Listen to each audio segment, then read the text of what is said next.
अस्सलामुअलैकुम नाज़रीन। इस किस्से के आगाज़ में कई कबीले का ढोल बजता है। कई कबीले के लोग एक लाश को उठाकर ला रहे थे जिसे वो इर्तुगरुल की लाश समझते हैं। बामसी भी ढोल की आवाज़ सुनकर बाहर आ गया था। आयमा खातून और बाकी लोग शदीद गम में लाश को कबीले के अंदर ला रहे थे। बामसी हफ्सा से पूछता है, इस दफ़ा झंडे में लपेट कर किसको लाया जा रहा है? हफ्सा कहती है, बामसी तुम अंदर चलो। लेकिन बामसी अपना हाथ छड़ा को उस तरफ भागने लगता है और धुंधार से जाकर पूछता है, इसमें कौन है? लाश को नीचे रख दिया जाता है और बामसी उससे झंडा हटाने की कोशिश करता है। आयमा खातून कहती हैं, बामसी मत देखो इसे, मत देखो। बामसी हल्का सा देखकर कहता है कि लाश को जला दिया गया है। सब लोग बुलंद आवाज़ में रोने लगते हैं। बामसी हल्का सा देख कर समझ आता है कि लाश को जला दिया गया है और सब लोग बुलंद आवाज़ में रोने लगते हैं। बामसी को इस पर यकीन नहीं रहा कि हमारा सरदार इस दुनिया में अब नहीं रहा। फिर वो कहता है कि वो हमारे सरदार को नहीं जला सकते। वो अल्लाह के नाम पे शहीद हुए हैं। आप अपने हीरो को अल्लाह के नाम पे नहीं जला सकती। इतने में तुर्गत भी अपने सिपाहियों के साथ कबीले में पहुंच जाता है। वो लोगों को रोते हुए देखकर हैरान और परेशान हो जाता है। इतने में गुंदूज अंदर से आ जाता है और हलीमा से पूछता है, क्या ये मेरे बाबा हैं माँ? ये सुनकर हलीमा बहुत परेशान हो जाती है। सब लोग रो रहे थे और गुंदूज हैरानगी से हलीमा की तरफ देख रहा था और हलीमा उठकर उसे गले लगा लेती है। तुर्गत भी हैरान और परेशान खड़ा था और बामसी से पूछता है, ये कौन है बामसी? और बामसी कहता है, कोई भी आग हमारे सरदार को नहीं जला सकती तुर्गत। इसके बाद तुर्गत और बाकी सिपाही समझ जाते हैं कि ये इर्तुगरुल की लाश है। तुर्गत के हाथ से कुल्हाड़ा गिर जाता है और बाकी सिपाही भी शदीद गम में रोने लगते हैं। इसके बाद सिपाही लाश को उठाकर मरकजी खैमे की तरफ चल पड़ते हैं। इसके बाद रात का वक्त हो जाता है। कारा जसर किले में इर्तुगरुल की मौत की खुशी में एक जश्न मनाया जा रहा था। लोग नाच रहे थे और मुसलसल शराब पी रहे थे। इतने में हारिस और लूकस निकलकर सबके सामने आ जाते हैं और सबको जश्न मनाते हुए हारिस बहुत खुश होता है। लोग उसे देखकर कमांडर हारिस जिंदाबाद के नारे लगाने शुरू कर देते हैं। फिर वो उतरकर नीचे आ जाता है और लूकस को कहता है, इन्हें सुबह तक जश्न मनाने दो लूकस। जब तक इर्तुगरुल ज़मीन में दफन नहीं हो जाता, इन्हें सुबह तक शराब पीने दो। आज कारा जसर का खुश तरीन दिन है। इसके बाद हार से कुर्सी में बैठ जाता है और शराब पीने लगता है। इतने में एक सिपाही आ जाता है, जनाब ये ताजर सिंको है, इनको मैं नकाया से जानता हूँ। ये बहुत मशहूर ताजर हैं और ये आपसे मिलने का शरफ़ हासिल करना चाहते हैं। हारिस उसे आने का इशारा करता है। ताजर सिंको उसे झुककर अदाब करता है और कहता है, मैंने सुना है आपने खूबसूरत गुलामों को इस जश्न में शिरकत करने की इजाज़त दी है, इसलिए मैं भी यहाँ अपने खूबसूरत गुलामों के साथ आ गया हूँ। हारिस पूछता है, तुम मुझसे क्यों मिलना चाहते थे? सिंको कहता है, मैं यहाँ तजारत शुरू करना चाहता हूँ, लेकिन ये करने के लिए मुझे आप जैसे ताकतवर गवर्नर से मिलना ज़रूरी था। हारिस कहता है, तुम काफ़ी अक्लमंद ताजर लगते हो। सिंको कहता है, शुक्रिया कमांडर हारिस। अगर आप मुझे इजाज़त दें तो इस मुलाकात की खुशी में मैं आपको छोटा सा तोहफा पेश करना चाहता हूँ। हारिस कहता है, ले आओ। दूसरी तरफ काई कबीले में गम का समा था। आयमा खातून मुसलसल रो रही थी। हलीमा सुल्तान इर्तुगरुल का खंजर पकड़कर खड़ी हो जाती हैं और गुस्से में कहती हैं, इर्तुगरुल की मौत के 40 दिन से पहले उसका इंतकाम हम पे वाजिब है। फिर वो खंजर लाश के ऊपर रखकर रोने लगती हैं। कारा जसर में जश्न जारी था। इतने में ताजर सिंह को अपनी बहुत सारी गुलाम औरतों को लेकर अंदर आ जाता है और उन्हें हारिस के सामने खड़ा कर देता है। हारिस उन्हें गौर से देखने लगता है और फिर खड़ा होकर उनके करीब आ जाता है और ताजर को देखकर कहता है, तुम्हारे गुलामों की तरफ देखकर ऐसा लगता है कि तुम बहुत ही एक अच्छे ताजर हो। फिर सिंह को उनमें से एक लड़की को पकड़कर आगे ले आता है जो कि बहुत खूबसूरत थी। ताजर कहता है, इस खूबसूरत लड़की का नाम मारिया है, हम इसे जलपरी कहते हैं। ये बहुत ही मासूम है और फूल की तरह खिली हुई है। हारिस उसे गौर से देखने लगता है और कहता है, ये बहुत खूबसूरत है। फिर ताजर कहता है, हमारे ताल्लुकात के आगाज़ की खुशी में आप इस लड़की को मेरी तरफ से तोहफे के तौर पर कबूल फरमाएं। फिर हारिस कहता है, सिर्फ एक अक्लमंद ताजर ही इतनी कीमती चीज़ को तोहफे के तौर पर दे सकता है और ये जाहिर हो गया है कि तुम एक अक्लमंद ताजर हो सिंको। मुझे हमेशा अक्लमंद ताजरों की ज़रूरत होती है।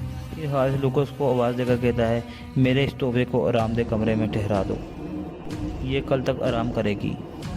इर्तुगरुल के जनाजे के बाद कल मैं मारिया के साथ दावत मनाऊँगा। इसके बाद मारिया लूकस के साथ अपने कमरे की तरफ चल पड़ती है और हारिस दोबारा अपनी कुर्सी में जाकर बैठ जाता है। ताजर सिंह को बाकी गुलाम औरतों को अपने साथ लेकर बाहर निकल जाता है।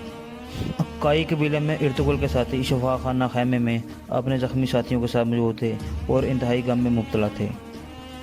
हकीम इर्तुगरुल बेहोशी की हालत में पड़ा था। बामसी कहता है वो हमारे सरदार को कैसे जला सकते हैं।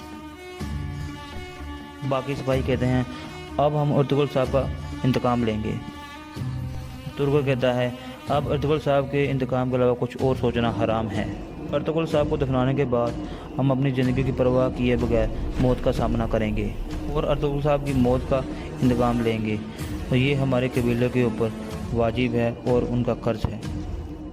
दूसरी तरफ मरकज़ी खैमे में गुंदुज़ भागता हुआ लाश की तरफ बढ़ता है। दुंदार उसे पकड़ने की कोशिश करता है लेकिन गुंदुज़ उसे अपने हाथ से छुड़वाकर लाश के पास जाकर बैठ जाता है और कहता है आंखें खोलो बाबा, बाबा जाग जाओ। ये देखकर सब रोने लगते हैं। फिर आयमा खतून उसे पकड़ लेती हैं और दिलासा देती हैं। इसके बाद अगला दिन शुरू हो जाता है। काई कबीले के लोग मरकज़ी खैमे के बाहर खड़े थे। सादुद्दीन भी वहाँ पहुँच चुका था। इर्तुगरुल के घर वाले उसके जनाजे के पास बैठे थे। आयमा खतून उसके ऊपर तीर कमान कर कहती हैं कि इस तीर कमान ने पूरी दुनिया में हुक्मरानी की होती, लेकिन अब यह जनाजे की इलामत बन गई है। बाहर तुर्गत और उसके साथी भी पहुंच जाते हैं। सादुद्दीन तुर्गत से अफसोस करता है। तुर्गत हल्का सा सर हिलाकर आगे बढ़ जाता है और सब अंदर मरकज़ी खैमे में पहुंच जाते हैं और फातिहा ख्वानी करने लगते हैं। इसके बाद वो जनाजे को उठाने के लिए खड़े हो जाते हैं। सलीमा सुल्तान फूट फूट कर रोने लगती हैं। गुंदुज़ तुर्गत के सामने खड़ा हो जाता है। फिर वो इंतहाई दुखी होकर आगे बढ़ते हैं। आयमा खतून हलीमा को दिलासा देने लगती हैं। इसके बाद वो जनाजे को उठा लेते हैं और बाहर की तरफ चल पड़ते हैं। इसी तरह जनाजे के ऊपर से इर्तुगरुल का खंजर नीचे गिर जाता है। तुर्गत उसके साथी जनाजे को उठाकर बाहर निकल जाते हैं।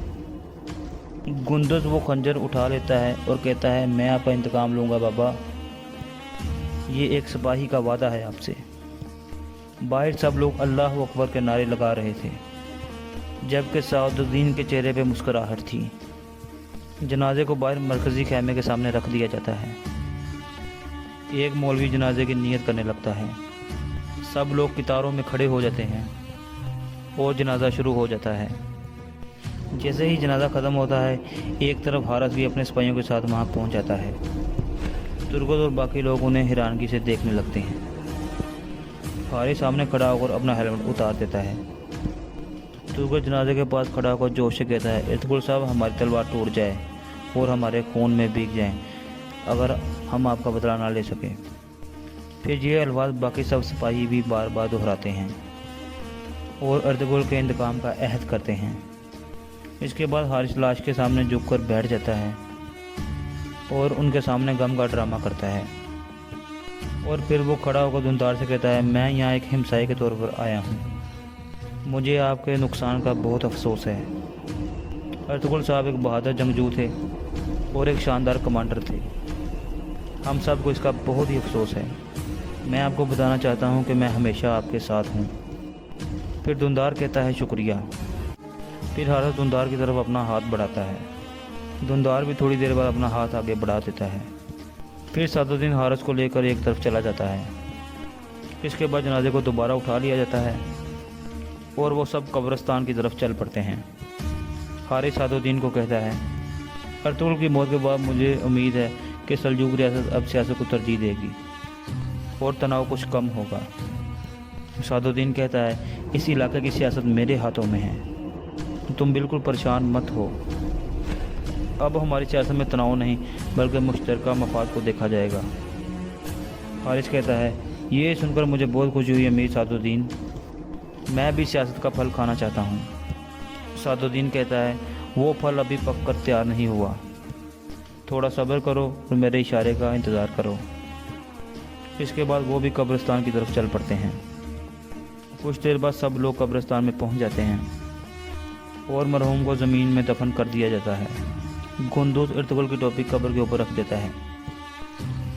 हारिस भी ये सब कुछ खड़ा होकर देख रहा था। फिर तुर्गुल खड़ा होता है और सबको मुखातब करके कहता है काई कबीले के बहादुर लोगों, हम एक हवा के झोंके से टूट नहीं सकते। हम एक तूफ़ान से बिखर नहीं सकते और ना ही शिकस्त खा सकते हैं। हमारी गम और खुशी इसी ज़मीन के साथ जुड़े हैं और हमारा एक मकसद है। जो भी अर्तुगरुल साहब का यकीन करता है और उनकी कीमत जानता है, वो जाने कि अर्तुगरुल साहब इस मकसद के लिए शहीद हुए हैं। और जो कोई भी अल्लाह पर यकीन रखता है और जाने ये मकसद क़यामत के दिन तक जारी रहेगा। अर्तुगरुल साहब के चाहने वाले अब इकट्ठे हो जाएं, क्योंकि अब इंतकाम का वक्त है। आँख के बदले आँख और दांत के बदले दांत। इसके बाद एक मंजर सामने आता है। काई कबीले के मरकज़ी खाने में एक बच्चा पड़ा होता है। इतने में अर्तुगरुल अंदर दाखिल होता है। अर्तुगरुल उस बच्चे को देखकर मुस्कराने लगता है और फिर उसे उठाने के लिए नीचे होता है। इतने में बहुत सारे लोग अपने झंडे उठाए खड़े होते हैं। अर्तुगरुल उनको बड़ी हैरानगी से देखता है और फिर पूछता है, आप कौन हैं? अर्तुगरुल उनको हैरानगी से देखने लगता है और फिर पूछता है, आप कौन हैं? हम होगस ख़ानदान के बोगस कबीले से हैं। आपको मुबारक हो अर्तुगरुल साहब, ये चमकता हुआ बच्चा आपका बेटा उस्मान है। ये सुनकर अर्तुगरुल मुस्कराने लगता है। वो आदमी बच्चे के पास कुरान रखकर पीछे चला जाता है। फिर दूसरा आदमी आगे आकर अपना तारुफ कराता है और बच्चे के पास एक तीर कमान रखकर पीछे हो जाता है।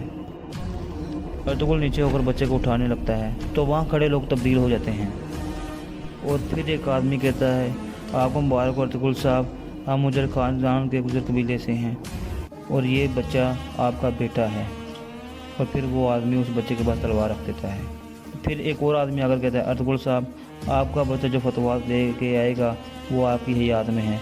आपको उन लोगों से इंतकाम लेना होगा, इसके लिए आपको ज़िंदा रहना होगा। इन ज़मीनों पर एक निज़ाम कायम करना होगा। फिर इस दुनिया में आपका बेटा उस्मान आएगा, जो आपके मरने से पहले आएगा। फिर उसके बाद अर्तुगरुल उस बच्चे को उठा लेता है, सबको मुखातब करता है, मेरे उगस बाप की कसम के साथ। फिर उस बच्चे को आसमान की तरफ उठाकर कहता है, अल्लाह करे हमारी तलवारें फैल जाएं और आसमान हमारे लिए खैमा बन जाए और सूरज हमारा झंडा बने। ये सुनकर वहाँ मौजूद सब लोग अल्लाह अकबर के नारे लगाने लगते हैं। इसके बाद अर्तुगरुल की आँख खुल जाती है। ये सारा अर्तुगरुल को ख्वाब आ रहा था। अर्तुगरुल एक गार में मौजूद था और बार बार उस्मान का नाम लेने लगता है। इतने में एक आदमी वहाँ पहुँचता है जो अर्तुगरुल का ख्याल रख रहा था और अर्तुगरुल को पानी पिलाने लगता है। दूसरी तरफ काई कबीले में जरगा शुरू हो जाता है। दुंदार सबसे मुखातिब होकर कहता है, हमने अर्तुगरुल साहब को ज़मीन में दफन कर दिया है। अभी हमें फ़ौरन नया सरदार मुंतखब करना होगा ताकि हमारे लोग और सिपाही बिखर ना जाएं। जरगे के सब लोग कहते हैं, ये बिल्कुल सही बात है। इसलिए मैं सुलेमान शाह का बेटा दुंदार अर्तुगरुल साहब का मिशन जारी रखकर काई कबीले का सरदार बनना चाहता हूँ, ताकि मैं अर्तुगरुल साहब का मिशन मज़ीद जारी रख सकूँ। अल्लाह के हुक्म से उनका इंतकाम लेना मेरी ज़िम्मेदारी है। फिर एक आदमी कहता है, बिलाशुबा आप सुलेमान शाह के ख़ैमे में अकेले हकदार रह गए हैं। फिर बाकी सब लोग भी दुंदार को सरदार बनाने पर रजामंदी का इजहार करते हैं। फिर आयमा खातून कहती हैं, जरगे के लोगों की रजामंदी के बाद अब हमें ज़रूरी रवायात पूरी कर लेनी चाहिए। फिर वो सब खड़े हो जाते हैं। दुंदार अपनी वालिदा का हाथ चूमता है और आयमा खातून दुंदार को सुलेमान शाह की तलवार देने के लिए उसे चूमने लगती हैं और यहाँ इस किस्से का इख्तिताम हो जाता है।